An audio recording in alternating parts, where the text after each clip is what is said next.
Hello बच्चों, नमस्कार। स्वागत है आपका एक बार फिर से हमारी इस फिजिक्स की क्लास में। कैसे हो मेरे प्यारे बच्चों, कैसे हो आप सभी लोग। और उम्मीद करता हूँ आप सभी बहुत अच्छे होंगे। एंड जो भी बीच में क्लासेस नहीं हो पाई थी due to some personal reason, कुछ पर्सनल कारण थे जिसकी वजह से मैं क्लास नहीं ले पाया था।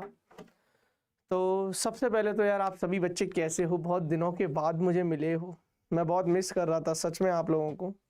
हाय बेटा निकिता, हाय गुड इवनिंग बच्चे, कैसे हो मेरे प्यारे बच्चों। और कैसी चल रही है आप लोगों की तैयारी।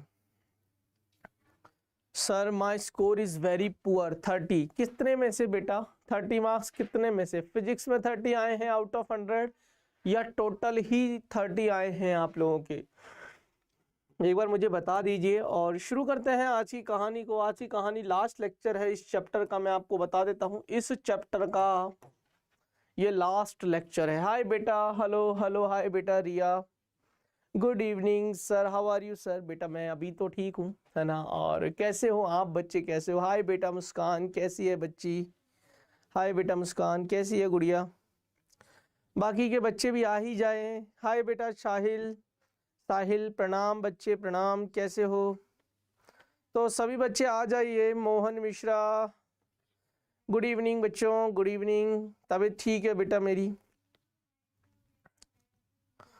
जल्दी आ जाइए। जय श्री कृष्णा भैया, जय श्री कृष्णा। तो कैसे रहा आप लोगों का ये अब तक का जो, उम्मीद करता हूं कि आपने इन समय को बर्बाद नहीं किया होगा और पढ़ाई करके आपने अपने फिजिक्स के कॉन्सेप्ट को और स्ट्रॉन्ग किया होगा। इलेक्ट्रोस्टैटिक की क्वेश्चंस की बहुत सारी प्रैक्टिस की होगी। अभी अपन के बीच में 4 लेक्चर जो हैं वो खराब हुए हैं। खराब इन द सेंस दिन खराब हुए हैं। तो इन 4 लेक्चर की भरपाई मैं आगे कर दूंगा आपकी एक्स्ट्रा क्लासेस लेकर। जैसे शनिवार को आपकी क्लासेस नहीं होती है तो हर शनिवार हम एक क्लास रख दिया करेंगे। तो एक महीने में ये जो 4 क्लासेस हम पीछे हो गए हैं इसको अगले एक महीने में कवर कर देंगे। तो लोड भी नहीं आएगा और हम हमारी पटरी पर वापस आ जाएंगे। खैर, तो कैसे हो? कुछ तो बोलो भाई, थोड़ा बोला करो। शिवांश, हाय बेटा, गुड इवनिंग, लव यू बच्चे। जल्दी आ जाओ फटाफट से, सारे के सारे बच्चे, सारे की। हाँ सर, आपकी तबीयत अब ठीक है? तबीयत तो मेरी ठीक ही थी, तबीयत तो ठीक ही थी। घर में कुछ प्रॉब्लम हो गई थी, टू बी वेरी ऑनेस्ट, है ना। घर में कुछ समस्या चल रही थी, इस वजह से मैं नहीं अवेलेबल था, मैं नहीं आ पाया था। बट नाउ फाइनली, है ना, आई एम हियर। ऐसा बिल्कुल भी मन में मत लाना कि सौरभ सर हमें कहीं बीच रास्ते में छोड़कर चले गए हैं। सौरभ सर कहीं नहीं जाएंगे, सौरभ सर यहीं हैं। बच्चों, हमें आपका सलेक्शन चाहिए, ठीक है। चलो, लेक्चर नंबर 8 है और ये इस चैप्टर का लास्ट लेक्चर है। अगर आपको याद हो तो आखिरी लेक्चर में मैंने कुछ गोले वोले पढ़ाए थे आपको, है ना। गोले के बाहर खोखला गोला, ठोस गोला, गोले की सतह पर पढ़ाया था, गोले के बाहर पढ़ाया था, गोले के अंदर विद्युत क्षेत्र की तीव्रता मैंने निकालना बताया। फिर एक सीधी लंबाई का जिस पर एक समान रूप से रेखीय आवेश वितरण है ना, लैम्डा दे रखा था। फिर हमने एक बेलन मानकर उसको प्रूफ किया था, उसका डेरिवेशन था। आई थिंक आपको याद हो। तो यहाँ तक की कहानी मैंने आपको बताई थी। आई होप सो कि आपको यहाँ तक समझ में आया है। एक बार मुझे बता देंगे बच्चे आप लोग कि क्या मैं सही हूं? हाय बेटा प्रियांशु सचान, हाय बेटा। हाय बेटा प्रियांशु। चलिए तो शुरू करेंगे। आज भी हम गाउस के नियम के अनुप्रयोग करेंगे और अभ्यास प्रश्न करेंगे। देखिए बेटा जी, अगर मुझसे आप पूछो तो देखिए, मैंने आपको गोले या गोला का केस लेते। पहले उस गोले के केस में मैंने आपको बोला था कि या तो ठोस होगा या खोखला होगा, या चालक और कुचालक में ले लेते हैं। चालक और कुचालक में ले लेते हैं। चालक होगा या कुचालक है, कुचालक बोल दीजिए या अचालक है। अगर चालक है तो उस चालक में ठोस रहने दीजिए या खोखला रहने दीजिए। अगर चालक है तो ठोस भी चल जाएगा और खोखला भी चल जाएगा, लेकिन अगर कुचालक है तो कुचालक में देखिए, अच्छा मैंने क्या बोला, चालक है तो ठोस, ठोस चालक है, खोखला चालक है, चल जाएगा। कुचालक है तो कुचालक में अगर ठोस है तो कहानी अलग है। कुचालक में ही अगर खोखला है तब भी सेम कहानी है। आई थिंक आप समझ गए होंगे। सर मुझे इस चैप्टर का एक ही डीएसए मिला है। बेटा अगर ऐसा है तो ये बहुत ही बुरा हुआ है। मैं जबकि बोल के गया था, मैंने बोला भी था कि बच्चों को डीएसए टाइम पे पहुंचा देना। मैं एक बार बात करूंगा, अगर ऐसा है, सच में ऐसा है, मैं अभी आपके इस मैसेज को आगे भेज देता हूँ। रुक जाओ, क्योंकि ये तो बहुत गलत हुआ। मुझे लगा कि आपको मिल रहे होंगे डीएसए। अगर नहीं मिल रहे हैं तो रुक जाइए, रुक जाइए, है ना।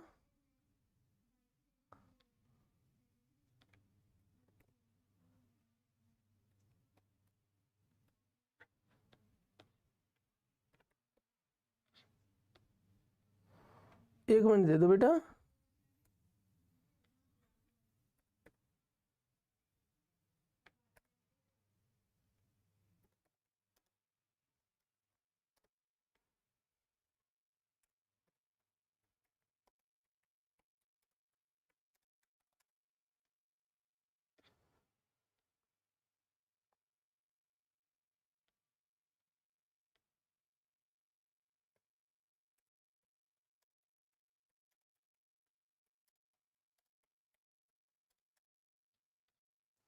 आगे भेज दिया मैंने। हाँ यस सर, डीएसए नहीं मिला था पर क्वेश्चन प्रैक्टिस कर ली थी। ठीक है, क्वेश्चन प्रैक्टिस कर ली है, लेकिन अगर आपको नहीं मिला है ना, तो अब मैं क्लास के बाद अब मैं बात करूंगा बेटा जी। अब मैं क्लास में तो कैसे छोड़ के जाऊं, मजबूर हूं, लेकिन क्लास के बाद इस पर बैठकर बात किया जाएगा, इस पर बैठकर गहन विचार किया जाएगा कि आखिर बच्चों को डीएसए क्यों नहीं भेजी।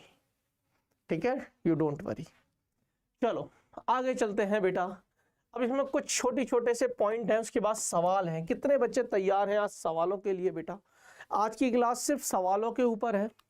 एक दो छोटे से पॉइंट हैं, जो लास्ट टॉपिक रह गया है विद्युत क्षेत्र की तीव्रता ज्ञात करने का, वो और देख लो। गोलों के कारण मैंने बता दी, रेखीय रूप से आवेश वितरित है उसके कारण से मैंने बता दी। अब एक चद्दर होगी, चद्दर के कारण से, है ना। तो एक छोटा सा टॉपिक आप लिख सकते हो, है ना। सममित आवेश वितरण की स्थिति में, सममित आवेश वितरण मतलब एक समान रूप से आवेश वितरित है स्थिति में विद्युत क्षेत्र की तीव्रता ज्ञात करने के लिए गाउस के नियम का अनुप्रयोग किया जाता है। इसके लिए गाउसीय पृष्ठ को इस प्रकार से लिया जाता है कि विद्युत क्षेत्र इसके विभिन्न फलकों के या तो समांतर हो या लंबवत हो। क्या बोला है उन्होंने, बहुत ध्यान से सुनना। गाउसियन पृष्ठ हमेशा ऐसे लिया जाएगा जो विद्युत क्षेत्र के या तो समांतर हो या लंबवत हो। समांतर होगा तो थीटा 0 है ना। विद्युत क्षेत्र जो है वो समांतर होगा तो थीटा 90 होगा, लंबवत होगा तो थीटा 0 होगा। सर उल्टा बोल रहे हो? हाँ, अगर ये सतह है और विद्युत क्षेत्र ऐसे है तो इस केस में थीटा 0 है, क्योंकि एरिया वेक्टर लंबवत होगा, एरिया वेक्टर परपेंडिकुलर होगा, क्षेत्रफल सदिश, है ना। तो अगर लंबवत है तो थीटा 0 है, समांतर है तो थीटा 90 डिग्री है, क्योंकि एरिया वेक्टर फिर ऐसे आएगा और विद्युत क्षेत्र की तीव्रता ऐसे है। आई होप आपको समझ में आ गया होगा। हमेशा इसी तरीके से सिलेक्शन करना है। उदाहरण के लिए सिग्मा आवेश घनत्व वाली, है ना, पृष्ठीय आवेश घनत्व वाले एक समतल आवेशित चद्दर की कल्पना करें।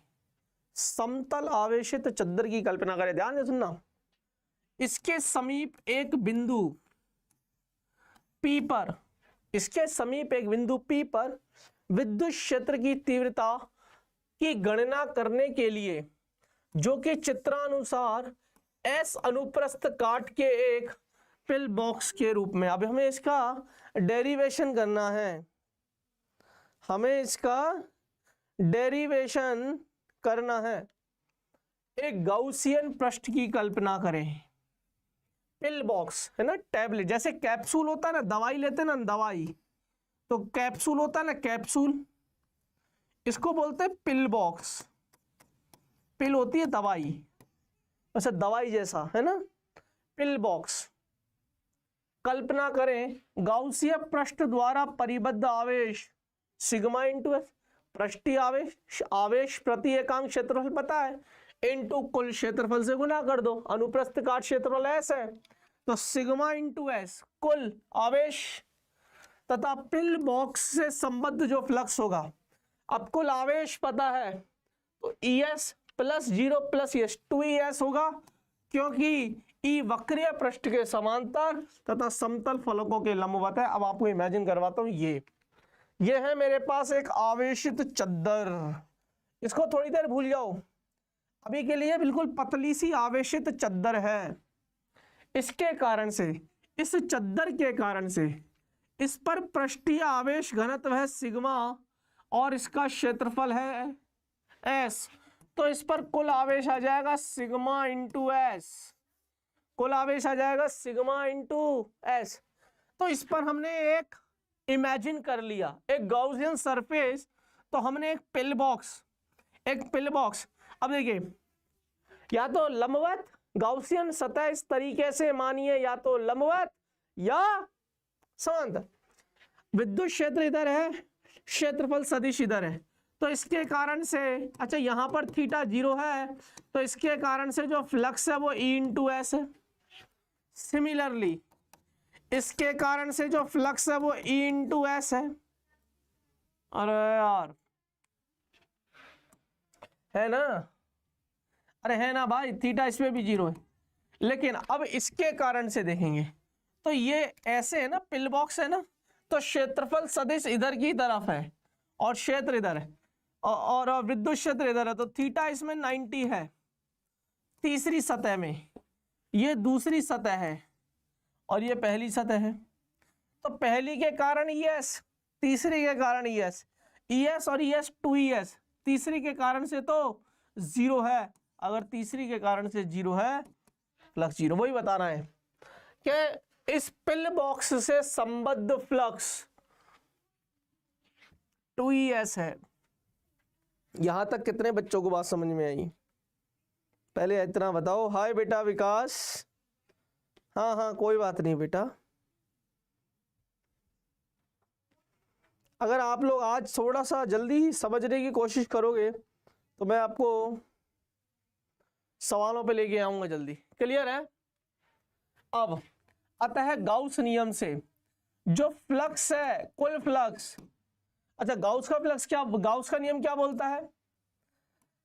Q 1/ε0 गुना होता है Q इनसाइड। कुल फ्लक्स कितना आया?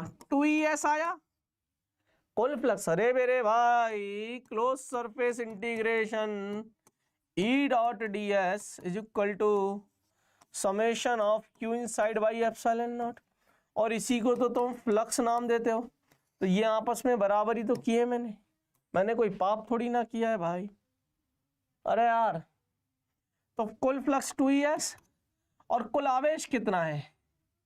स्मॉल q मान लो, यहां पर कैपिटल Q नहीं मान रहे हो तो स्मॉल q मान लो, तो ये आ जाएगा Q इंटू Q बाई ε0। तो यहां से अच्छा Q की वैल्यू कितनी है? सिग्मा, तो 2ES sigma S by ε0, S से S कट जाएगा तो E आ जाएगा। E आज के बाद याद रखना सिग्मा बाई 2ε0, ये याद रखना पड़ेगा आपको, ये फॉर्मूला याद रख लो। हालांकि डेरिवेशन बता चुका हूं, अगर डेरिवेशन याद रखना है डेरिवेशन भी आ जाना चाहिए, पर परंतु ये फॉर्मूला याद रखोगे। एक आवेशित चद्दर है, बहुत बड़ी आवेशित चद्दर, अनंत लंबाई की मान लो, उसके कारण से विद्युत क्षेत्र की तीव्रता ज्ञात करनी है, तो सिग्मा बाय 2 एप्सिलॉन नॉट आएगा। क्लियर है? ये आया है ए के लिए, चित्र ए के लिए। क्लियर है? Sigma bye 2 epsilon. क्लियर है? अब थोड़ा सा इसमें आगे चलते हैं, ध्यान से सुनना। यदि विद्युत क्षेत्र की तीव्रता 0 है तो flux phi is equal to flux 0, Q भी 0 हो जाएगा, परंतु क्यू बराबर 0, ई बराबर 0। अब ध्यान से सुनना, ई शून्य हो, अगर विद्युत क्षेत्र 0 है तो आवेश 0 है, परंतु अगर आवेश 0 है तो फ्लक्स 0 है, परंतु विद्युत क्षेत्र शून्य हो भी सकता है और नहीं भी हो सकता, क्योंकि यदि एक द्विध्रुव रख दूं तो नेट आवेश 0 है, जिससे नेट फ्लक्स 0 है, परंतु विद्युत क्षेत्र 0 थोड़ी ना होगा।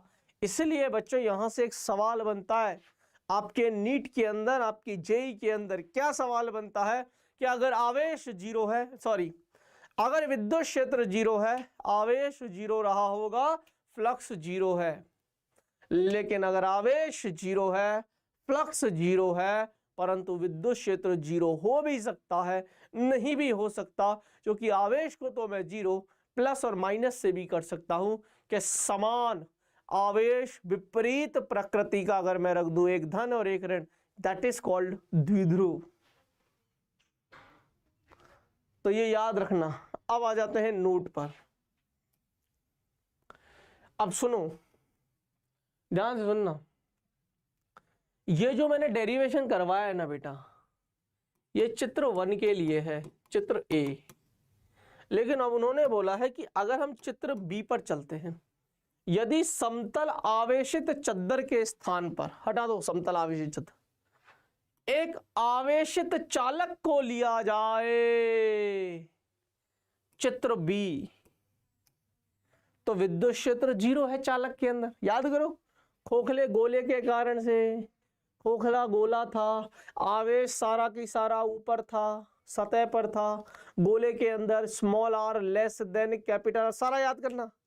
चालक के अंदर विद्युत क्षेत्र 0 होता है, विद्युत क्षेत्र की तीव्रता 0 होती है। याद करो, खोखले गोले के कारण से और ठोस गोले के कारण से, परंतु होने वो चालक चाहिए।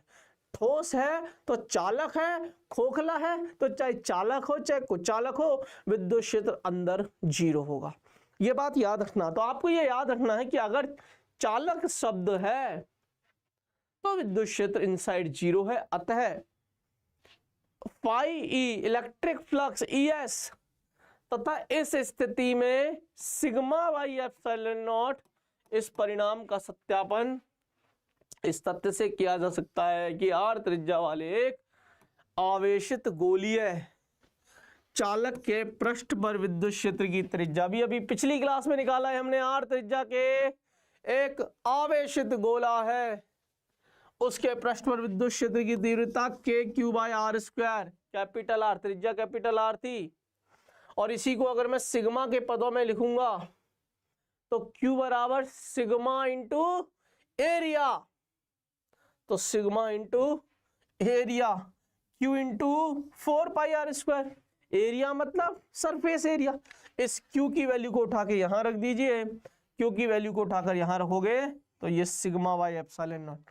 आप ऐसे याद रखना, अगर अनंत लंबाई की एक ऐसी चद्दर दे रखी है, चालक नहीं दे रखा, तब सिग्मा बाई 2 एप्सिलॉन नॉट इस्तेमाल करूंगा, और अगर ये दे रखा है चालक है तो सिग्मा बाई एप्सिलॉन नॉट इस्तेमाल करूंगा। यहां रखना, यहां 2 है, यहां 2 नहीं है, ये बात याद रखी जाए। कितने बच्चों को मेरी बात समझ में आई? क्या गुरुजी बिल्कुल भेजे में उतर गई? पहले बताओ यहां तक की कहानी कितने बच्चों को समझ में आई, फिर सवाल करवाऊंगा। हर एक बच्चा मुझे बता दे, हर एक बच्चा।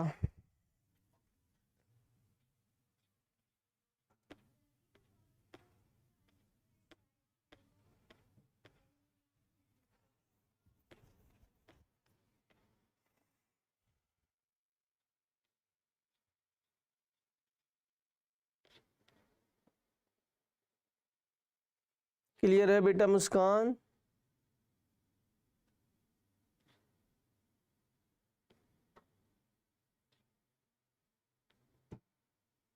चलें सवालों पे चलें।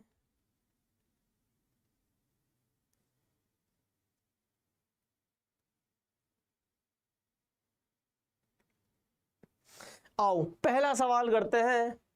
बिल्कुल, अच्छा ये खुद से कर लेना है ना, मेरी प्यारी बिंदु लगा लो, इनको खुद से कर लेना। अब सवालों पे चलता हूं, मजा आएगा। सवाल जो है बहुत ही प्यारे हैं लेकिन बेसिक्स है, ये सारे आप कर लेना, इसमें कुछ भी नया नहीं है, सब कुछ समझ में आपको आ जाएगा। मेरी प्यारी बिंदु है। यहां से अब मैं कहानी को शुरू करता हूं। प्रश्न नंबर 1, मजा आएगा, मैं सही कह रहा हूं, मजा आएगा। और सवाल आया है जेईई एडवांस्ड 2014, जेईई एडवांस्ड 2014 का सवाल है। और सवाल ये है, मैं आपको सवाल समझाता हूं, ध्यान से सुनिएगा। संलग्न चित्र में, अब ध्यान से सुनना, अगर सच में पूरा आज ही खत्म है चैप्टर, अगली क्लास में नया चैप्टर शुरू करूंगा, अगली क्लास में उसको भी जल्दी खत्म करूंगा, फिर विद्युत धारा पे आ जाऊंगा। संलग्न चित्र में दर्शाए गए 3 परावैद्युत गोलों पर जिनकी त्रिज्याएं क्रमशः r/2, r और 2r, r/2, r और 2r, आवेश q, 2q और 4q क्रमशः एक समान रूप से वितरित है। यदि बिंदु P जो प्रत्येक गोले के केंद्र से r दूरी पर है, पर गोले 1, 2 और 3 के कारण विद्युत क्षेत्र की तीव्रता का परिमाण क्रमशः E1, E2, E3 है। तब पिछले क्लास में जो लेक्चर लिया था ना, पूरा उस पर आधारित है। सिर्फ वो डेरिवेशन भी अगर समझ में आया होगा ना, ये सवाल खींच के मारता तू मुंह पे, हाँ या ना? कितने बच्चों को फील आया कि गुरुजी हम कर तो सकते हैं इस सवाल को? देख बेटा, देख बेटा, पहला है त्रिज्या है r/2, ध्यान से सुनना, एक एक करके लेते हैं। ये गोला नंबर 1 है, गोला नंबर 1 है, इस पर आवेश q है। हमें एक चीज जो है वो फिक्स दी है कि कैपिटल R, स्मॉल r बराबर कैपिटल R दूरी पर बिंदु P है, जहां पर विद्युत क्षेत्र की तीव्रता E1 है। तो याद करो हम कैसे निकालते थे, याद करो। अब स्मॉल r बराबर कैपिटल R है तो गोले से बाहर निकल जाओगे।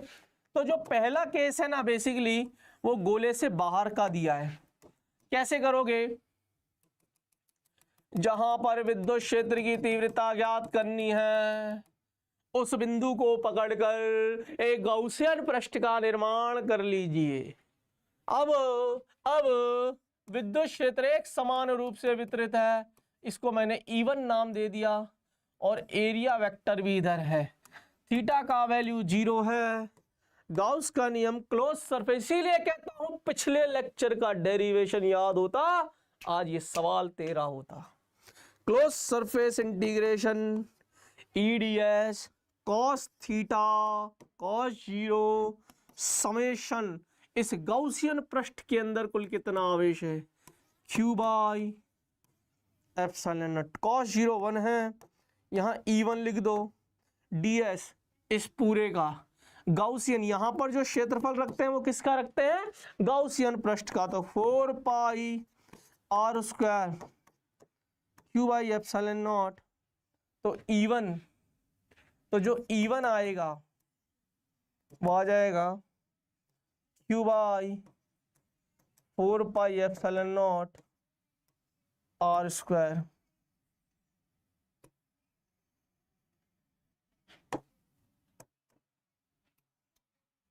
बोलो क्लियर है? अब दूसरे गोले पे चलते हैं। दूसरा गोला R त्रिज्या का ही है, लेकिन उस पर आवेश 2q है, ध्यान रखना, भूल मत जाना। अच्छा, मैंने यहां कुछ गलती कर दी क्या? नहीं करी, सही है। आए आए आए, मजा आएगा, मजा आएगा, मजा आएगा। दूसरा गोला, सिर्फ कॉन्सेप्ट पे चल, आर त्रिज्या का है और आर दूरी पर ही, और यहां पर भी ये बिंदु P है, स्मॉल r बराबर कैपिटल R, ये बिंदु P है, यहां पर विद्युत क्षेत्र की तीव्रता E2 है।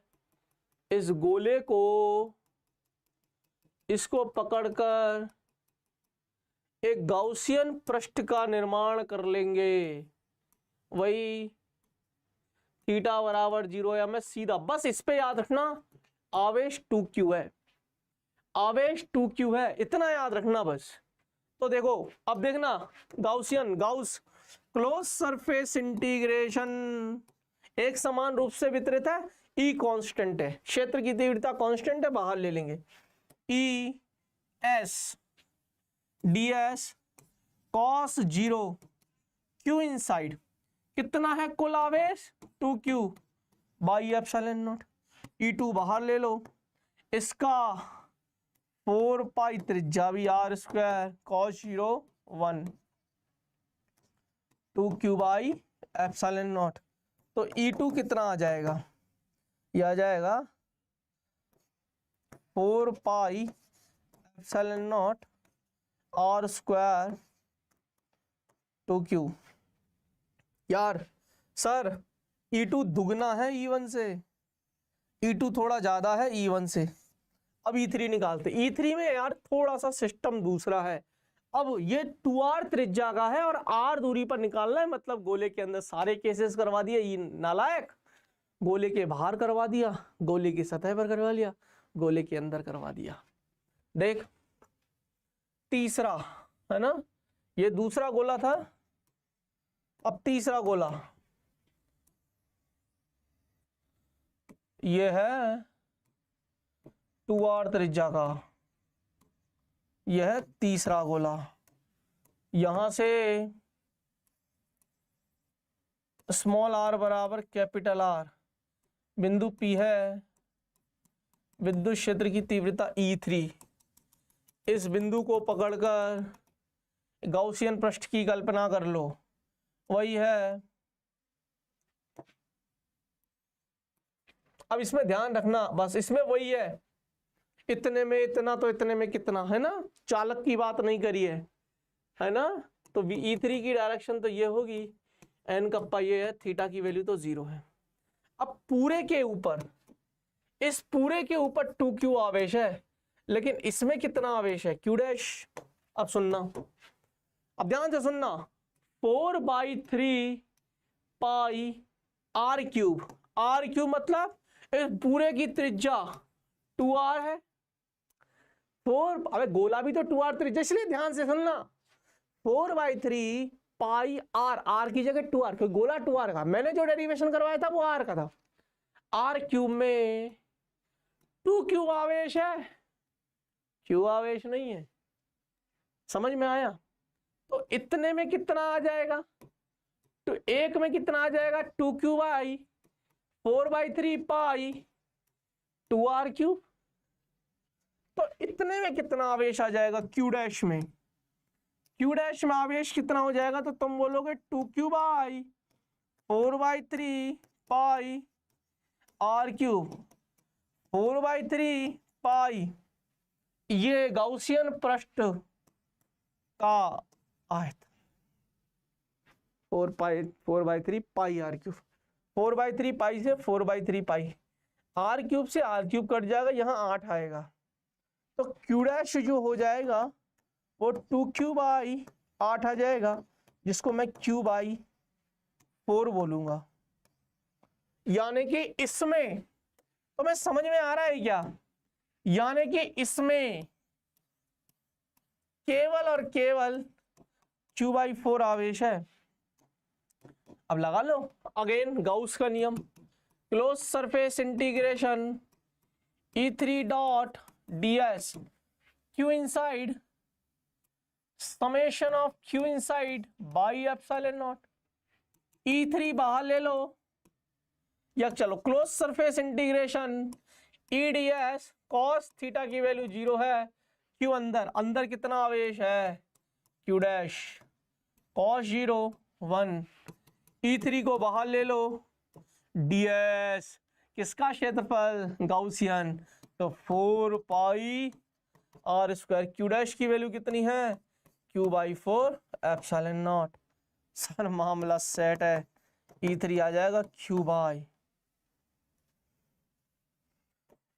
पाई epsilon naught, 4 pi epsilon naught R square और 1/4।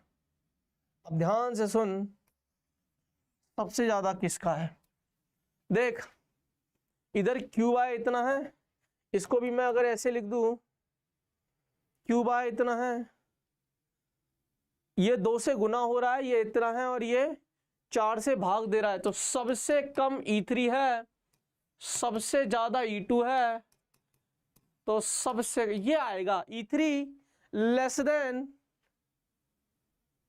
4Q है सर, 2Q नहीं है। हाँ मेरे से क्या हो गया, मैंने गलती कर दी क्या, अरे यार ये गलती कर दी ना मैंने, तुम लोग बोलते क्यों नहीं हो भाई, 4Q है ना यार, ये नालायक हो, बोलते भी नहीं हो, सवाल सुनते जा रहे हो, ये 4Q है ना, तुम अच्छे बच्चे नहीं हो यार, तुम अच्छे बच्चे नहीं हो भाई। 4Q है तो 4Q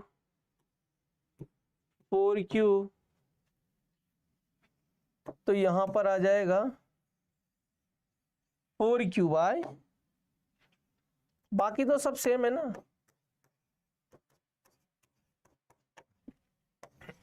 Q/8, यानी कि यहां पर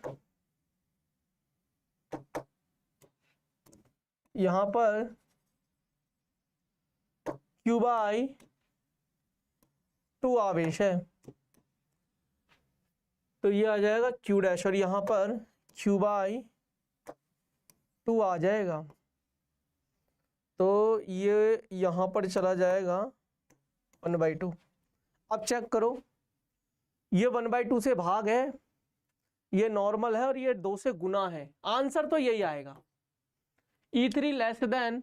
अब देखो सबसे ज्यादा किसका है, अरे यार ऐसे ऐसे जमा के लिखो इसको, E2 greater than E1 greater than E2 E1 E1 E3 E2 E1 E3 E2 E1 E3, option number C. बता सवाल होते हैं कि नहीं होते, बता सवाल होते हैं कि नहीं होते।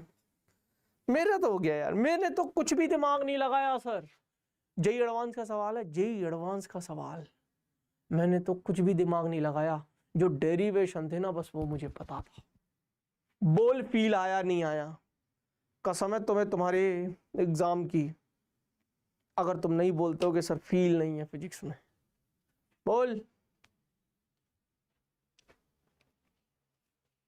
अरे कुछ भी नया है क्या इनमें,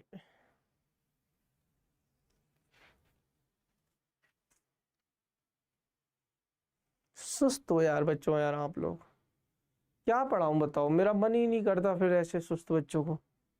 ये नोट कर लेना, एक सवाल और लाया हूं मैं, सवाल जो है ना ये 2009 में आया है, और प्रश्न नंबर 2 है।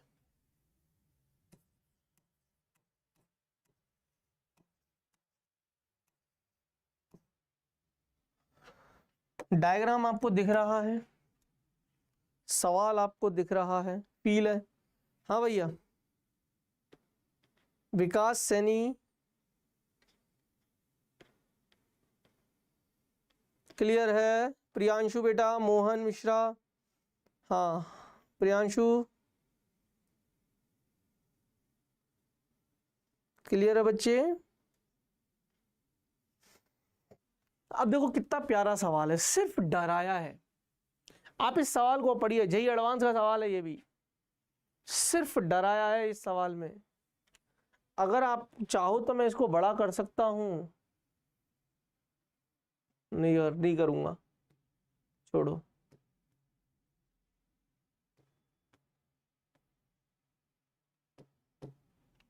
हाँ त्रिज्या a/4, की एक डिस्क, एक a/4 की है ना, त्रिज्या है a/4 की एक डिस्क पर एक समान रूप से वितरित 6 कूलाम आवेश हैं और यह XY तल में इस प्रकार रखी है कि इसका केंद्र -a/2, 0, 0, मजा आएगा, मजा आएगा, पर है a लंबाई की एक छड़ जिस पर एक समान रूप से आवेश वितरित है और वो 8 कूलाम है। x अक्ष पर x बराबर a/4 से x बराबर 5a/4 तक में रखी है। मजा आएगा, मजा आएगा।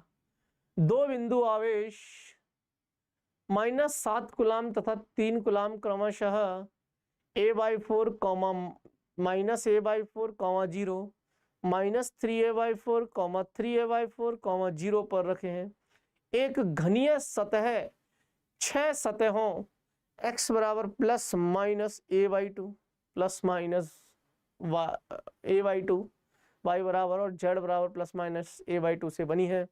इस घनीय सतह से गुजर रहा वैद्युत फ्लक्स है।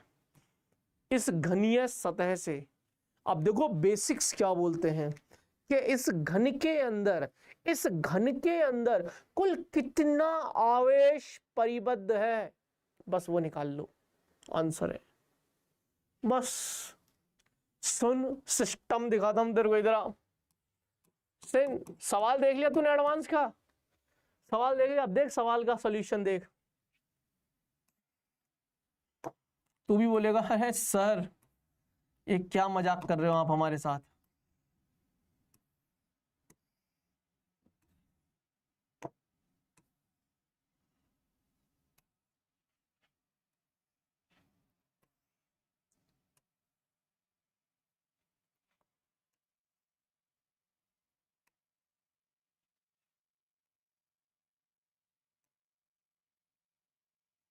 ये घन बना दिया, अब घन बना दिया, ध्यान से सुनना।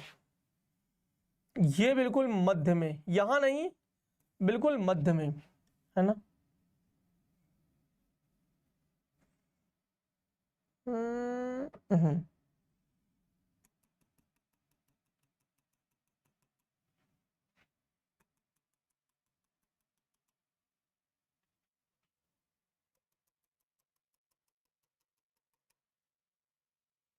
ये XY अक्ष आ गया, थोड़ा थोड़ा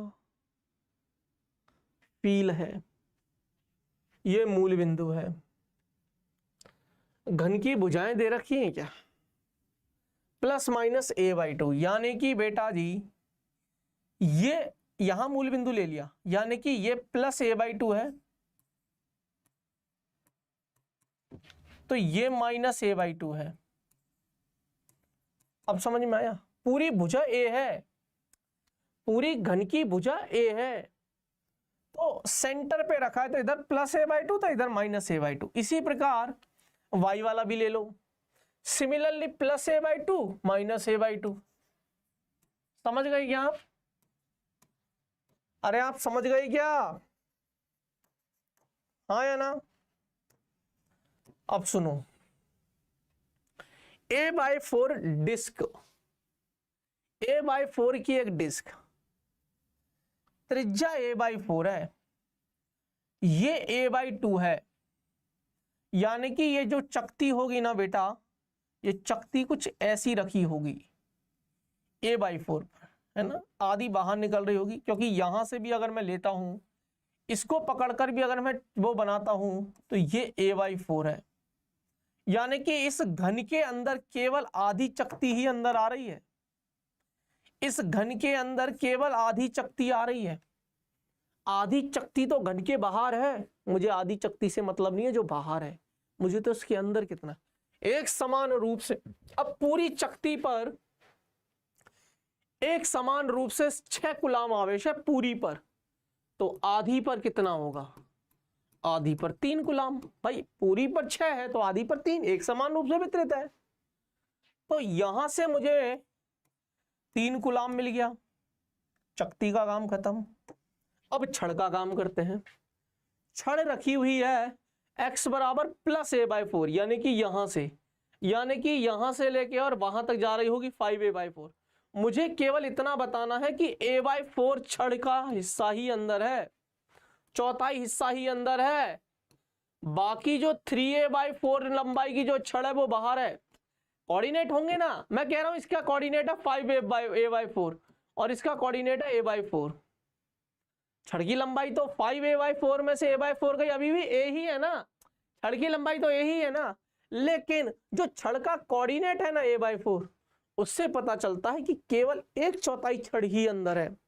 अब पूरी की पूरी छड़ पर, a लंबाई की छड़ पर 8 कूलाम आवेश है, तो चौथाई छड़ पर 2 कूलाम आवेश अंदर होगा। तो मुझे इस घन के अंदर केवल 2 कूलाम आवेश नजर आया। अच्छा, माइनस, अब देखो 2 बिंदु आवेश भी रखे हैं, माइनस के 7 कूलाम कहां रखा हुआ है, ये रखा है प्लस a/4 माइनस a/4, यानी कि ये तो a/2 a/4, यानी कि कहीं यहां पर होगा, पक्की बात है यहां पर होगा तेरा माइनस के 7 कूलाम, लेकिन 3 कूलाम जो है ना वो बाहर होगा, क्योंकि इसके निर्देशांक -3a/4, -3a/4 का मतलब है कि यहां कहीं बाहर होगा 3 कूलाम, अंदर नहीं होगा गोले इसके घन के। तो अब फ्लक्स कैसे निकालते हैं sir? Summation of q inside by epsilon not.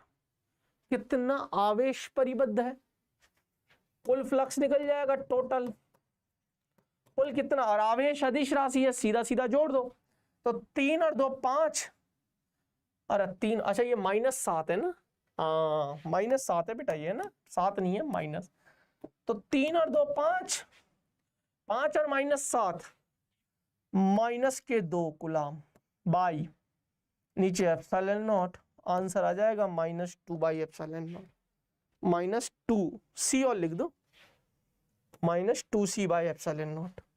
Option बताओ, -2c/एप्सिलॉन नॉट, आंसर आ गया। कुछ भी नहीं है भाई इस सवाल में, सिर्फ डराया है। इमेजिन करते सवाल आपका था, इमेजिन करते सवाल आपका था। बहुत से बच्चों को तो हवा ही नहीं लगी, बहुत से बच्चों को मास्टर पता नहीं क्या ही पढ़ाया जा रहा है। मैंने पहले ही कहा था सवाल टफ नहीं है, क्वेश्चंस की ढंग से प्रैक्टिस कर लोगे, सवाल आएगा वहीं में से जो जहां से मैंने पढ़ाया है, बस आएगा थोड़ा डिफरेंट लेवल का, सोचना पड़ेगा। डिजाइनिंग है ना, ये तो बेसिकली डिजाइनिंग पार्ट में चला जाता है, फिर वो कॉन्सेप्चुअल पार्ट में नहीं जाता। अब वो डिजाइन किसी भी तरीके से किया जा सकता है सवाल, है ना, उसके कॉज को पकड़ो, उसके बेसिक नेचर को पकड़ो, सवाल हो जाएगा। एडवांस है क्या? अगर मैं जेईई एडवांस की बात करूं, एडवांस है क्या? सवाल टफ थोड़ी ना आते, इतना तो आता है कि हमारा सिलेक्शन हो सकता है, लेकिन हमें 30-40% पेपर तो वो क्वेश्चंस ढूंढने पड़ेंगे, वो होंगे पेपर में। कितने बच्चों को सवाल समझ में आया? नहीं आया यार, अरे हो या नहीं हो तुम लोग? कितने बच्चे हैं यहाँ पर क्लास में? सिमिलरली नीट में भी है, नीट में भी इसी तरीके के सवाल पूछ सकते हैं आपसे, टफ नहीं ना है सवाल।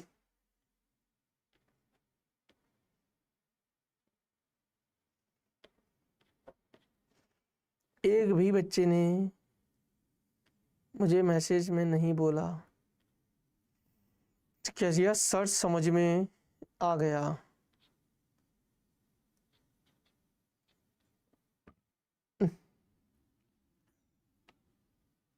आया बेटा, मुस्कान, शिव, पंकज, अगला सवाल करोगे? चलो यार ये सवाल कर लो, ये थोड़ा सा हल्का सवाल लेके आया हूं मैं, पर ये सवाल में कैलकुलेशन है और कुछ भी नहीं है। कितने बच्चों को लगता है सर हम करेंगे इस सवाल को? चलो सवाल करके दिखाओ, सवाल करके दिखाओ, क्योंकि ये सवाल तो मैं आपको छोड़ूंगा, कुछ भी नहीं है इस सवाल में।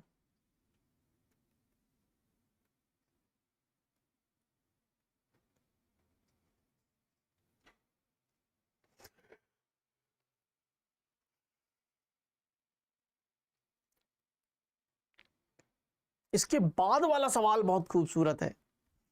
अगर तुम्हें फिजिक्स की खूबसूरती ही देखनी है ना, तो उसके बाद वाले सवाल में देखना, सच बता रहा हूं। अरे ये वाला सवाल कर लोगे, चलो डायग्राम बना के नहीं समझा दूंगा, कर लोगे। सदिशों का, थोड़ा बहुत सदिशों का ज्ञान होना जरूरी है। इस सवाल में कुछ भी नहीं है, इस सवाल में कुछ भी नहीं है, थोड़ा बहुत सदिशों का ज्ञान होना जरूरी है, कर ले जाओगे।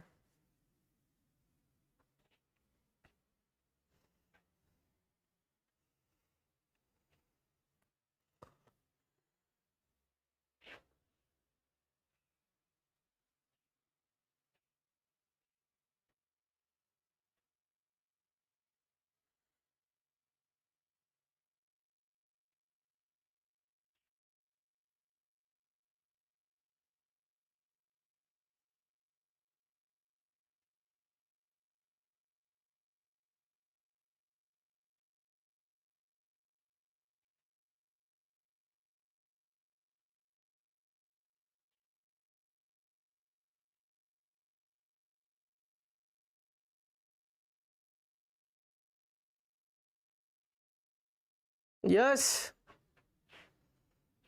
चलो मैं ही करवाता हूं, सुनो। दो बिंदु आवेश हैं बेटा, सिर्फ डायग्राम बना के छोड़ूंगा।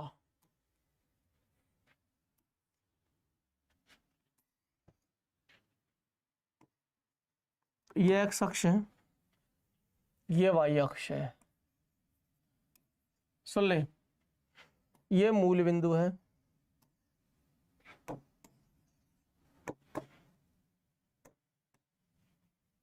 दो बिंदु आवेश हैं Q1 और Q2 को एक्स अक्ष पर क्रमशः x बराबर 1 मीटर, ये है x बराबर 1 मीटर,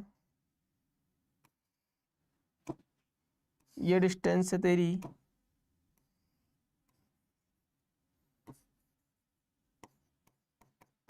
1 मीटर की, और यहां पर तुम्हारा Q1 आवेश रखा है। Q1 की वैल्यू मुझे पता है ना, Q1 बराबर कितना है, √10 माइक्रो कूलम, कैलकुलेशन के लिए दिया है। Q2 जो है वो -25 है और वो 4 मीटर पे दिया है, तो यहां पर होगा तुम्हारा Q2,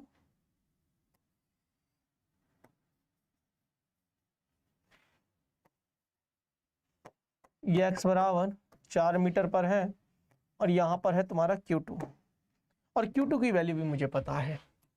Q2 जो है वो नेगेटिव है ना, माइनस के 25 माइक्रो कूलम है। ध्यान से सुनना कहानी को। अच्छा, y अक्ष पर बिंदु y बराबर 3, y अक्ष यहां पर y बराबर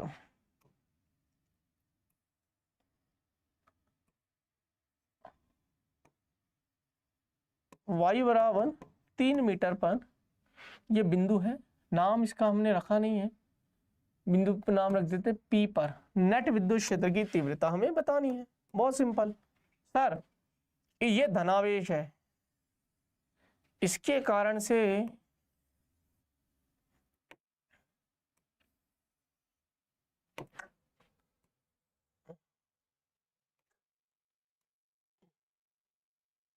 और इसके कारण से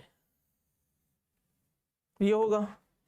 अब ये धनावेश है तो बेटा जी इसके कारण से विद्युत क्षेत्र की तीव्रता E1 ले लो पहले आवेश के कारण से, और ये ऋणावेश है तो इसके कारण से विद्युत क्षेत्र की तीव्रता इसी के अनुदिश ले लेंगे।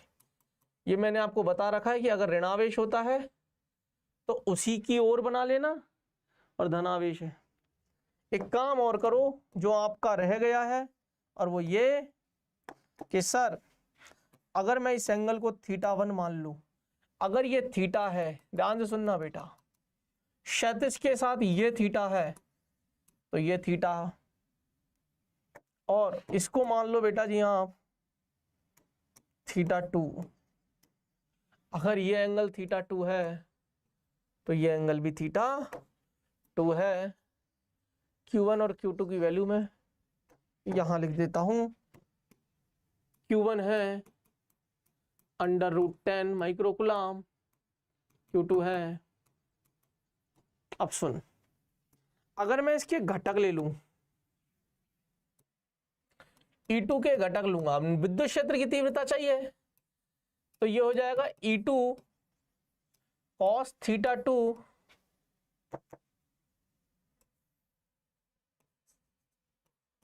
E2 sin theta 2। भाई मैंने तो इसके घटक ही तो लिए, सॉरी, ठीक है। इसी प्रकार से अगर मैं इस E1 के घटक भी ले लूं, तो E1 cos theta 1 E1 sin theta 1, ये वाली डायरेक्शन को I कप्पा, ये वाली डायरेक्शन को J कप्पा। तो अगर बेटा मैं E1 लिखूं, E1 कैसे लिखूंगा, तो माइनस के E1 cos theta 1 I kappa plus के E1 sin theta 1 J kappa. अगर मैं E2 लिखूं, E2 cos theta 2 I kappa minus के E2 sin theta 2 J kappa. E1 E2 निकाल लो, theta 1 theta 2, cos theta 1 cos theta 2, sin theta 1 sin theta 2, और सदिश योग कर दो। बिंदु P पर विद्युत क्षेत्र की तीव्रता चाहिए, तो E1 सदिश प्लस E2 सदिश, दो सदिशों को जोड़ दो, सीधा सीधा आंसर है। बस मैं आपको E1 की वैल्यू बता देता हूं। अब बिंदु आवेश है, ये 1 है, ये 3 है, तो ये √10 हो जाएगा। तो KQ, तो KQ की वैल्यू Q1 की वैल्यू कितनी है, √10 माइक्रोकुलाम बटे R स्क्वायर, R √10 का स्क्वायर। E1 आ गया। E2 कैसे निकालेंगे, Q2 कितना है 25, अब माइनस मत रखना, माइनस से तो ये दिशा दिखा दी मैंने, 25 माइक्रोकुलाम बटे ये 4 है, ये 3 है, तो ये 5 है, तो ये 5 का स्क्वायर। E1 E2 आ गया। cos थीटा 1 निकाल लो। cos थीटा 1 कैसे निकालोगे, थीटा के सामने वाला लंब, समकोण के सामने वाला कर्ण, cos थीटा आधार बटे कर्ण, तो 1/√10। cos थीटा 2 कितना निकालोगे, 4/5। sin थीटा 1 कितना निकालोगे, sin थीटा 1 कैसे निकालोगे, 3/√10। sin थीटा 2 कैसे निकालोगे, 3/5। सब कुछ पता है तुझे, देख क्या क्या पता चाहिए तुझे। E1 पता है, E2 पता है, cos थीटा 1 पता है, sin थीटा 1 पता है, cos थीटा 2 पता है, sin थीटा 2 पता है। वैल्यू रख, इनको जोड़, नेट विद्युत क्षेत्र की तीव्रता आ जाएगी। और आएगी कितनी, आएगी तो कितनी, option number C 63 I kappa minus 27 J kappa into 10⁻²। ये तुम्हारा सवाल था। टफ है क्या, तुम लोग सोच रहे होंगे कि आज तो यार सारी धज्जियां उड़ा दी मास्टर ने, कुछ समझ में नहीं आ रहा। सब समझ में आएगा, तो नोट्स ढंग से पढ़, जो पढ़ाया है ना वही है यार। सवाल करने वाले होने चाहिए आप में वो करेज होना चाहिए। क्या है वो करेज, दिखाओ मुझे कि ले मास्टर हम में है वो करेज, बोलो।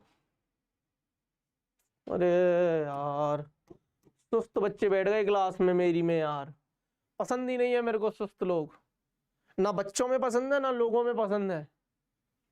दिमाग के सुस्त नहीं, दिमाग के एक्टिव बंदे चाहिए। चलो, this is one of the most beautiful सवाल मेरी लाइफ में, मुझे बहुत पसंद है ये सवाल।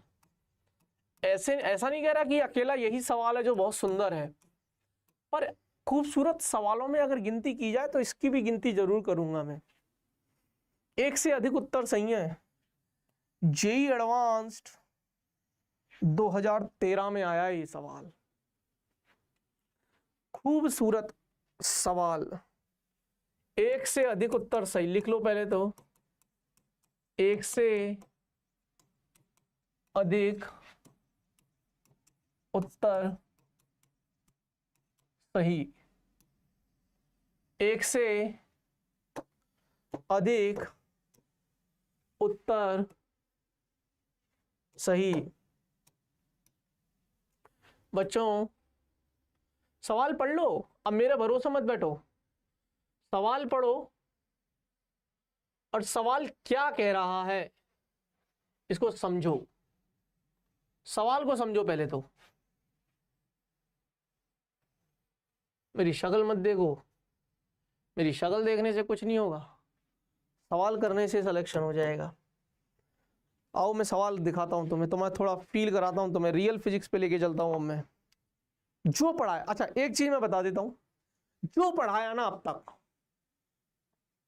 वही यूज होगा, नया कुछ भी यूज नहीं होना, ये तो क्लियर है।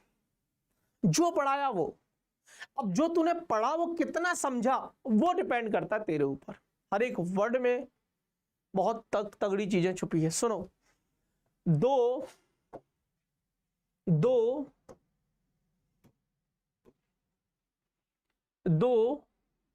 आर व 2r त्रिज्या, और जैसी सवाल एक बार में पढ़ो दिमाग में रह जाना चाहिए। अब मेरे दिमाग में आर और 2r त्रिज्या के दो त्रिज्या वाले अचालक ठोस गोले, एक तो कुचालक है वो और ठोस गोले हैं, याद रह जाने चाहिए। आर और 2r त्रिज्या है, अचालक है, ठोस गोला है। सवाल पढ़ना आना चाहिए को जिन पर क्रमशः रोवन, है ना, क्या बोलते हैं इसको,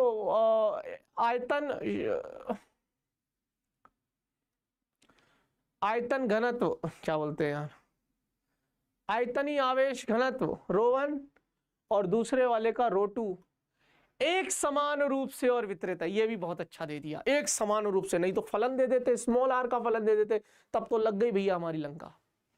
एक समान आयतन आवेश घनत्व है, एक दूसरे से स्पर्श करते हुए रखा गया है। दोनों गोलकों के केंद्रों से, देखो पूरा डायग्राम बनाऊंगा, गुजरती हुई रेखा खींची जाती है। अब सुनो, इतना पढ़ने के बाद हम डायग्राम बनाएंगे। अब सुनो,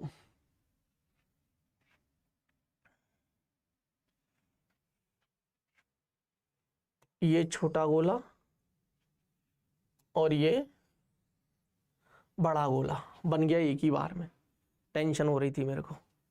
ये छोटा गोला, ये बड़ा गोला, इसकी त्रिज्या है r और इस बड़े वाले की भी त्रिज्या है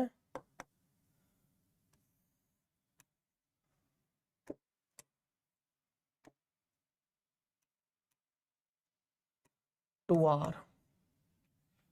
इसको नाम दे देते O, इसको नाम दे देते O डैश, और केंद्र से ये एक रेखा गुजर रही है। यहां तक मामला समझ में आया? फिर से पढ़ो, R और 2r त्रिज्या के दो गोले हैं, अचालक ठोस गोले हैं। अचालक या कुचालक एक ही बात है ना, दोनों एक ही शब्द हैं, कुचालक है। और सबसे मजे की बात, ठोस गोले हैं और आयतनीय आवेश घनत्व एक समान रूप से आवेश वितरित है। इस पर r त्रिज्या वाले पर, r त्रिज्या वाले पर रो1 है, इस पर रो1 है, इस पर रो2 है। एक दूसरे से स्पर्श करते हुए रखा गया, दोनों गोलकों के केंद्र से गुजरती हुई एक रेखा खींची जाती है। दोनों गोलों के केंद्र से गुजरती हुई एक रेखा खींची जाती। अच्छा, अब सुन, इस रेखा पर छोटे गोलक के केंद्र से 2r दूरी पर नेट विद्युत क्षेत्र 0 है। नेट छोटे गोलक से, अब छोटे गोलक से 2r दूरी पर जब आप जाओगे तो छोटे गोलक से 2r दूरी का मतलब है यहां पर हो गया बिंदु P। नहीं समझे? अब इसको आप इस नजरिए छोटे, अरे यार यही तो है 2r दूरी, यही तो है 2r दूरी। अरे यार ये तो 2r, ये तो अलग है ना 2r। जहां पर नेट विद्युत क्षेत्र की तीव्रता 0 है। आप बिंदु P को देखो ध्यान से, आपको ऐसा लगेगा क्या बिंदु P पर नेट अगर 0 है तो छोटे गोले के तो बाहर है, छोटे गोले से तो बाहर है और बड़े गोले के अंदर है। मामला सेट है। ये केस है छोटे गोले के अंदर वाला, छोटे गोले से बाहर का E1 लिख दूंगा और बड़े गोले के कारण से E2 लिख दूंगा। मान लेते हैं इसमें दो आंसर क्यों आएंगे मैं वो बताऊंगा। पहले नॉर्मल अप्रोच, छोटे गोले से E1 है और बड़े गोले से E2 है और नेट अगर 0 है तो E1 और E2 परिमाण में समान होंगे और दिशा में विपरीत होंगे। हाँ या ना? सर जी बी आया इसका आंसर। किसका बेटा, किसका बोल रही है गुड़िया? इसका बोल रही है? हाँ मेरे को निकाल लेने दे, मेरे को निकाल लेने दे बेटा।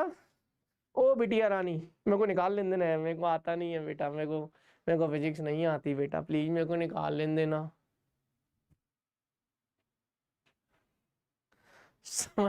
तुम समझो तो सही। करूँ सॉल्व करूँ? इस गोले के तो बाहर और बड़े के अंदर, इसका E1 इसका E2। अब देखो, अब ध्यान से सुनना, इस पर आवेश कितना होगा, इस पर आवेश Q1 कितना होगा? सर Q1 होगा ρ1 इंटू 4/3 पाई r3। इस पर आवेश कितना होगा Q2, ρ2 इंटू 4/3 पाई r3। तो Q2 कितना आ जाएगा? ρ2 इंटू 4/3 पाई, 2 का क्यूब करोगे 8 r3। तो Q2 8 इंटू ρ2 4/3 पाई r3। अरे हाँ या ना? Q2 और अरे पर मुझे Q2 तो निकालना ही नहीं है, मेरे को तो दूसरी गणित करनी पड़ेगी। Q2 को मारो गोली, Q2 को मारो गोली अभी के लिए, पहले Q1 को सुलटाते हैं, है ना? अब देखना, close surface integration E dot. अब इसको ऐसे इमेजिन कर, पहले छोटे गोले के कारण से निकाला, E1 निकाल रहे हैं ना हम पहले, तो ऐसा नहीं लग रहा क्या गोले के कारण बाहर, अरे R त्रिज्या है, 2r दूरी पर पूछा है यानी कि बाहर, तो कितना लिखते थे याद है? फॉर्मूला सीधा सीधा लिख रहा हूं, क्लोज सरफेस इंटीग्रेशन, तो E1 बाहर आ जाता था, पूरा सरफेस एरिया गॉसियन पृष्ठ का लेते थे तो 4 पाई r²। गॉसियन पृष्ठ की तो 2r है ना, जिस बिंदु को निकालते थे उस बिंदु को पकड़कर एक गॉसियन समेशन ऑफ Q, तो Q1 बाई एप्सिलॉन नॉट। तो E1 कितना आया? E1 कितना आया सर? E1 आएगा, Q1 की वैल्यू है 4/3 पाई r3। Q1 की वैल्यू आ गई एप्सिलॉन नॉट, और ये नीचे चला जाएगा 4 पाई, 2 का स्क्वायर करोगे 4 r²। अब देखना 4 पाई से 4 पाई गया, ये r² है, ये r³ है, तो एक r बचेगा, है ना। तो कितना आ जाएगा बेटा, है ना। तो E1 कितना आ जाएगा, मैंने कुछ गलत तो नहीं कर दिया। 4 पाई, हाँ हाँ हाँ, अच्छा रो तो रह ही गया ना, रो 1 तो रह ही गया। Rho 1 into 4/3 pi r cube, Q1 की वैल्यू डाल दी, और नीचे 4 पाई 4r²। तो E1 बराबर कितना आ जाएगा, रो 1 बचेगा, rho 1 into r by 3 epsilon naught, और ये 4 है तो 4 तिया 12 एप्सिलॉन नॉट। ये E1 आया, ये E1 आया। अब E2 निकालेंगे, ध्यान से सुनना, इसके बहुत लंबा सवाल है ये, आधा मैं करूंगा आधा तू करना। अब दूसरा जो बड़ा गोला है, ये तो 2r त्रिज्या का है, और तुझे r दूरी पर ही निकालनी है। तो इसको पकड़कर एक गाउसियन पृष्ठ की कल्पना करता ना। पूरे में आवेश 4/3 पाई आर क्यूब, और r की जगह 2r है, 4/3 पाई आर क्यूब। इसमें जो कुल आवेश है, पहले कुल आवेश निकालना पड़ेगा, इतने में कितना आवेश आएगा। तो सीधा सीधा रो से गुना ही कर देते हैं, छोड़ो, एक समान रूप से तो है ही है, तो रो 2 से गुना कर देते। इस पर, इसमें कितना आवेश है, इसमें Q' आवेश है, और वो कितना आ जाएगा, रो 2 इंटू इसका पूरे का आयतन 4/3 पाई आर क्यूब, ये है इसमें। तो अब इसमें, अब इसका विद्युत क्षेत्र कितना आएगा, E2 इंटू, अरे यार इसके अंदर कितना आवेश है, इसके अंदर Q' ऐसे ही आएगा, आयतन ही आवेश घनत्व, आवेश प्रति एकांक आयतन पता है ना, इंटू कुल आयतन से गुना कर दिया इस गाउसियन पृष्ठ के। भाई मैथ तेज होनी चाहिए। E2 इंटू 4, अब इसका गाउसियन 4 पाई r², Q' कितना है, rho 2 into 4/3 pi r cube epsilon naught. तो यहां से 4 पाई से 4 पाई कट जाएगा, एक r², तो यहां एक r रह जाएगा। तो E2 कितना आ जाएगा, E2 आ जाएगा रो 2 इंटू r/3 एप्सिलॉन नॉट, ये आ जाएगा। अच्छा, प्लस माइनस, अब ध्यान से सुनना, E2 आ गया, E1 आ गया। अब ध्यान से सुनना, E1 कितना आया, ध्यान से सुनना मजा आएगा। E1 कितना आया, E1 आया रो 1 r by 12 epsilon not. E2 कितना आया, E2 कितना आया, रो 2 r/3 एप्सिलॉन नॉट। अब देख बेटा, ये भी धनावेशित है, इसके कारण से भी इधर होगा। अरे विद्युत क्षेत्र की तीव्रता है ना, अरे यार ऐसे देख, ऐसे देख, तू तो इन दोनों को जोड़ और इनको नेट 0 के बराबर कर दे, छोड़। नेट विद्युत क्षेत्र की तीव्रता है तो E1 प्लस E2 बराबर 0। तो रो 1 r/12 एप्सिलॉन नॉट बराबर रो 2 r/3 एप्सिलॉन नॉट। r से r गया, एप्सिलॉन नॉट से एप्सिलॉन नॉट गया, तो रो 1 और माइनस आ जाएगा, रो 1/12 बराबर रो 2/4 आ जाएगा। तो रो 1/4 बराबर माइनस रो 2, तुझे क्या चाहिए, रो 1/रो 2 चाहिए ना, रो 1/रो 2 आ जाएगा -4। पहला ऑप्शन तो आ गया मेरा -4। बट किसने बोला कि छोटे गोलक से r दूरी पर, सॉरी 2r दूरी पर, बोला है ना, छोटे गोलक से 2r दूरी इधर ही लो, मेरी मर्जी, छोटे गोलक से 2r दूरी इधर भी तो ले सकता था। अब यहां P' आता, यहां भी तो नेट विद्युत क्षेत्र की तीव्रता 0 कर देता। तब उस केस में भी, तब उस केस में भी E1 तो नहीं बदलता,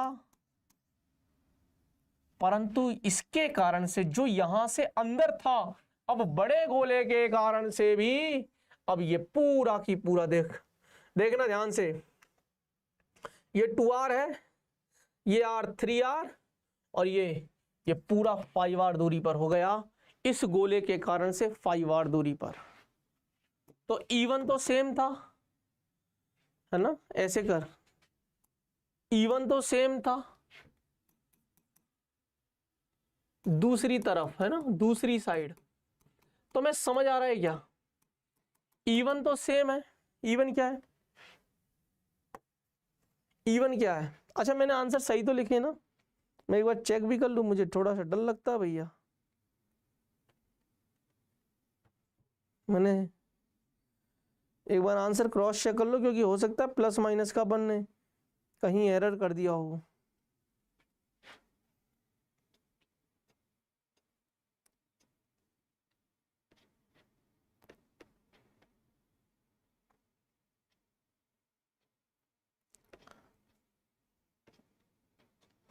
किसी के पास है क्या इसके आंसर्स?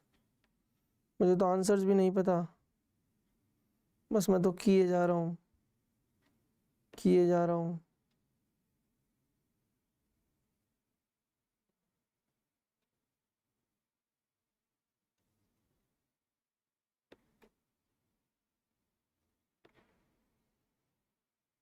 हाँ इसका आंसर, यार एक काम करो, अपन का आंसर इधर ए आया क्या, -4 नहीं आ रहा है यार, 4 आ रहा है, प्लस का 4। मैंने कहा ना कुछ तो अपन ने गलती कर दी है, -4 नहीं आ रहा, समान परिमाण, इसके कारण से इधर और इसके, सही तो है यार बेटा। यहाँ पर है ना E1 बराबर E2 करो, सॉरी है ना, यहाँ माइनस हटा दो बस, यहाँ माइनस हटा दो बस, है ना, यहाँ पर माइनस हटा दो। कारण बताता हूँ अभी कारण बताता हूँ, ठीक है। E1 बराबर E2, तो ये E1 बराबर E2 करने पर आएगा। अब कारण सुन, इसके कारण से विद्युत क्षेत्र की तीव्रता इधर है और ये भी तो धनावेशित है, इसके कारण से इधर है, नेट जीरो। यहां पर क्या होगा, इसके कारण से भी इधर होगा और इसके कारण से भी इधर होगा, E1 भी इधर होगा और E2 भी इधर होगा, तो दूसरा वाला आंसर जो होगा वो नेगेटिव आएगा। अब मैं आंसर में श्योर हूं क्या पहला ऑप्शन तो 4 है, अब दूसरा जो होगा ना वो ये नहीं है, दूसरा जो होगा वो 32/25 नहीं होगा, दूसरा ऑप्शन -32/25 होगा, क्योंकि मेरे को दिख गया। एक निकाल के दूसरा अपने आप टिक कर दूंगा, लेकिन मैं प्रूफ करना चाहता हूं। हाँ हाँ हाँ हाँ हाँ, क्लियर है। E1 तो सेम रहेगा। E1 क्या आया बेटा, E1 आया ρ1 r बाई 12 एप्सिलॉन नॉट। अब 5r दूरी के कारण से निकालना है, नॉर्मल सवाल है, close surface integration E2 surface, तो 4πr, r क्या लोगे 5r, समेशन ऑफ Q, तो Q, अब Q कितना है, तो ρ2 इंटू 4/3 पाई r क्यूब, 2r का बोला है, बाई एप्सिलॉन नॉट, आंसर निकाल लो। तो E2 4 पाई 25r² बराबर ρ2 4/3। कैलकुलेशन ध्यान से, एक भी छोटी सी मिस्टेक, 2 का क्यूब 8 और ये r क्यूब, इससे तो इसको सूद दो पहले, 4π से 4π को भी सूद दो, तो ये बचेगा E2 इंटू 25, ये बचेगा 8 ρ2 r/3 एप्सिलॉन नॉट। E2 आ गया मेरे पास 25 दिया 75, तो 8 ρ2 r/75 एप्सिलॉन नॉट। अब E1 प्लस E2 करेंगे, तो E1 बराबर -E2 लिख दूं, यहां से डायग्राम से समझ में आ रहा है। तो E1 कितना है और E2 कितना है? E1 है ρ1 R by 12 epsilon not minus के 8 ρ2 R बाई 75 एप्सिलॉन नॉट। 75 है भैया। अब देख, एप्सिलॉन नॉट से एप्सिलॉन नॉट, R से R, 12 × 96, तो ρ1 बराबर माइनस के 96 ρ2 बाई 75, तो ρ1 बाई ρ2 माइनस 96/75। यार मेरे को तो उल्टा सीधा सा आंसर लग रहा है यार, कुछ आ जाएगा क्या यार? माइनस के 32/25, 3 से काटो, ρ1 बाई ρ2 आ जाएगा क्या? 3 से काटना, 3 तिया 9 माइनस, तो ये 3 तिया 9, 3 दूनी 6, 25 तिया 75 माइनस 32/25। ऑप्शन आएगा इसका BD. This is the beautiful, the most beautiful सवाल। किसने बोला आप केवल यहां सोचो? वो बिंदु यहां भी तो हो सकता था, तब आंसर आता। बता मजा आया नहीं आया सवाल? तो खुद बता दी ईमानदारी से, तेरे दिल पे हाथ रखते हुए बता कि सर सच में बहुत प्यारा सवाल था। जल्दी बता।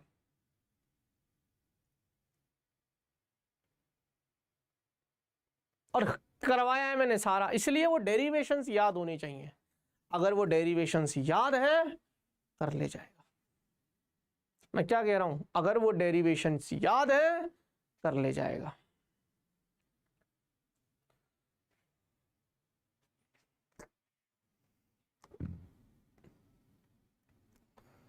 तुम लोगों को कुछ भी समझ में नहीं आया, सच बता रहा हूं मैं।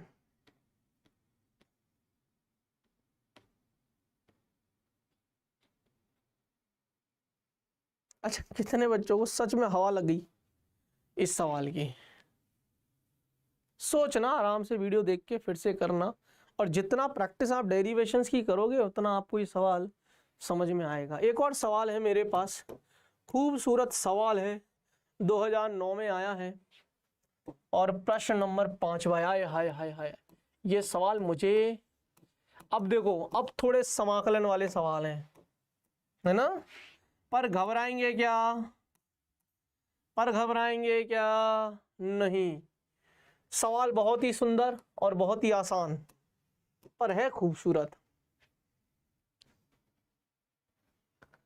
सवाल क्या है? बस आज ये लेक्चर खत्म कर दूंगा, जितने हो जाएंगे ठीक है, नहीं होंगे सब घर के लिए दे दूंगा, कर लेना। त्रिज्या कैपिटल आर के एक ठोस गोले के संपूर्ण आयतन में आवेश कैपिटल क्यू को इस प्रकार बांटा गया है कि उसका आवेश घनत्व जो है ना, अब वो नियत नहीं है, अब वो बदल रहा है आर के साथ। ए तो नियतांक है, स्मॉल आर के साथ बदल रहा है। मैं फिर कह रहा हूं बेटा, किसके साथ बदल रहा है? स्मॉल आर के साथ। यहां के और ए ये दोनों नियतांक है, के और ए दोनों नियतांक है। स्मॉल आर गोले के केंद्र से दूरी है। यदि इस गोले की में स्मॉल आर बराबर कैपिटल आर बाई 2 पर विद्युत क्षेत्र का मान स्मॉल आर बराबर कैपिटल आर पर विद्युत क्षेत्र के मान के का 1/8 गुना है, निकाल सकते हो। स्मॉल आर बराबर कैपिटल आर बाई 2 पर निकाल लो, रो दे रखा है, समाकलन करेंगे। स्मॉल आर बराबर कैपिटल है यानी कि गोले की सतह पर निकाल लो, 1/8 से गुना कर दो, ए का मान निकालना, solve it by your own. बोलो क्लियर है बच्चे? हो जाएगा?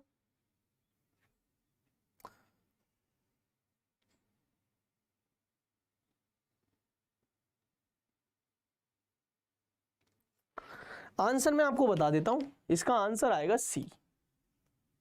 चलो एक और सवाल है। सर क्या कर रहे हो आप? और बेटा ऐसे ही सवाल आते हैं तुम्हारे जेई में। 6 जेई एडवांस्ड 2014।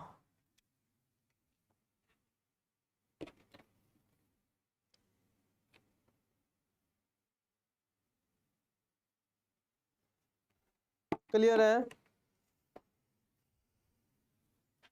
इसका आंसर है सी। सवाल पढ़िए, नहीं आ रहा तो भैया मेरी गलती नहीं है। अगला है आंसर, अगला है, यह है प्रश्न नंबर 6। प्रश्न नंबर 7, इसका भी आंसर है सी।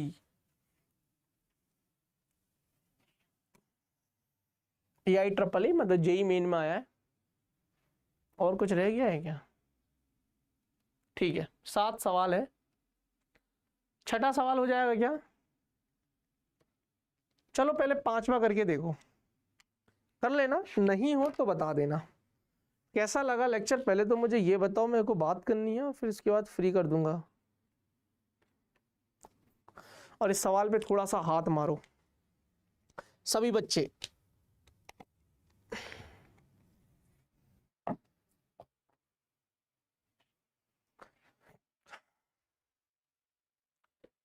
इस सवाल पे हाथ मारो।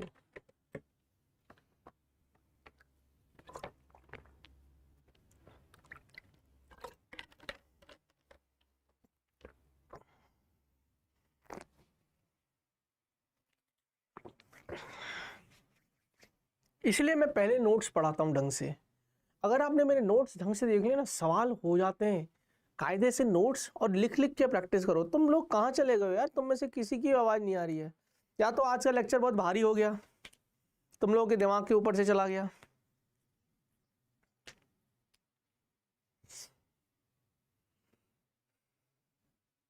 इसलिए अब जैसे कल से नया चैप्टर शुरू करूंगा, तो मैं उम्मीद करता हूं कि बच्चा जो है ना, वो लेक्चर्स को सुने, वो थ्योरी को याद रखे, वो कॉन्सेप्ट्स को याद रखे। क्लियर है? क्लियर है? बोलिए। चलो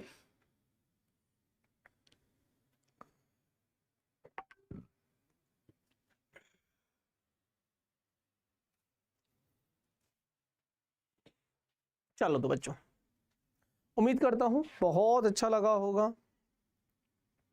जो सवाल मैंने आपको दिए हैं ना, वो दिमाग में रखिएगा बच्चों, है ना? मतलब मैंने बहुत मुश्किल से ये सवाल दिए हैं आपको, ठीक है?